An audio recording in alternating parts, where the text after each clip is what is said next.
ეს არის საქართველოს უმთავრესი სულიერი მემკვიდრეობა. ეს არის საქართველოს იდენტურობის, მეობის, ჩვენი ევროპულობის ყველაფრის ძალიან მნიშვნელოვანი პასპორტი. და რა თქმა უნდა, ჩვენი ამ მემკვიდრეობის გაფრთხილება, მოვლა, განვითარება არის ჩვენი ერთ-ერთი უმთავრესი მოვალეობა.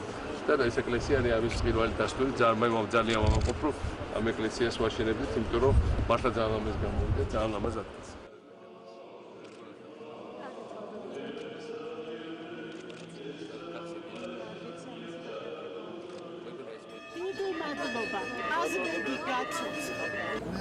მინდა მადლობა მოვახსენო პრეზიდენტს იმ დიდი დახმარებისათვის, შეწირულობისათვის, რომელიც მან გაიგო. ღმერთმა დალოცოს ყოველი ადამიანი, რომელიც მონაწილეობდა ამის შესრულებაში.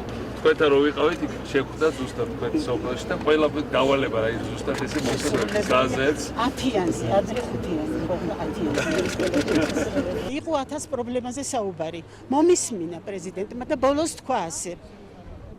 ჩვენს ლოგოს უნდა დავამატოთ ერთი სიტყვაო, გასაკეთებელი ჯერ კიდევ ბევრია ყაზბეგში და ჩვენ ამას გავაკეთებთო და გააკეთა კიდევაც. იცით როგორ გაცოცხლებ, იცით რამდენი აი ასე დავარქვათ ოპოზიციონერი მობრუნდა პრეზიდენტის მხარეზე? აი ვინც იძახდა რომ ეგ გვითხრა კი, მაგრამ არ შესრულდება. ყველაფერი შესრულდა, შვილო, ისე მრავალმხრივი მუშაობა.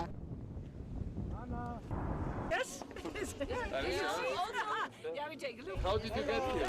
By car, by bus? We were in Kasbegi driver. Yes, in Kasbegi. Georgia, beautiful country. Yes. Oh, yeah. Yes. Maybe I take a picture of you. Oh, thank you. Sure. We love Georgia. Yeah, beautiful country. Such people.